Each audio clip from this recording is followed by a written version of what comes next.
Hey everyone, today I'm showing you how to actually use the wafer paper flowers that you've made. And the top tier here is just styrofoam, but if you have a cake that's covered in fondant, this is how you would do it. You take a skewer to make a kind of like a pilot hole and then insert wires into that. Using a straw though, you don't want to stick a wire directly into the cake.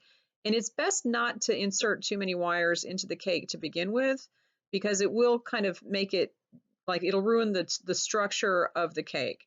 Now you see what I just did with the pliers? If you need to put a flower right up against the surface and you can't, then just grab the pliers and use that to get right up close so that your hand doesn't hit the icing. For the purple flower, you can just fold the wire up and press it right into the buttercream and it's kind of resting on the tier edge.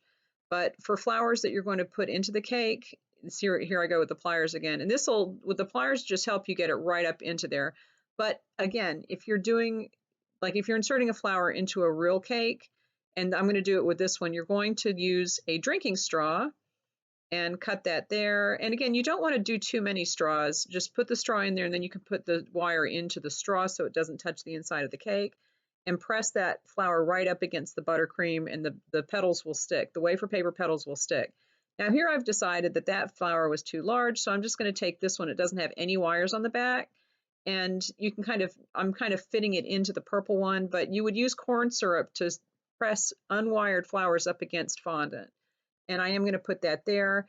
And with this, you basically just want to start with the largest flowers, and then here I'm working my way to the smaller ones. I would usually have medium-sized ones, but I only had big ones this time. Now, you see, I'm not even putting any wires in the flower here. I'm folding them up, and I'm just kind of sticking them next to the big ones. And you use the small filler flowers just to fill in gaps. And I wish that I had some kind of medium-sized ones, but I don't. But the little filler flowers are fine, so you can put that there just to kind of make the shape a little more full, fill in any gaps that you like, and try to get a good balance of colors. You don't want a lot of one color in one spot.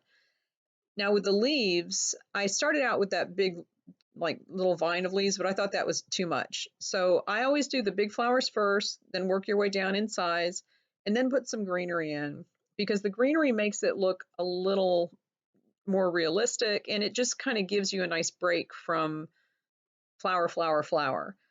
So just kind of look at it, make your judgment about where you want to put things, and don't try not to just really try not to insert things into the cake if you don't have to. If you can just kind of slide it up against the cake or stick it in and then press it onto the icing, then that's all you need to do.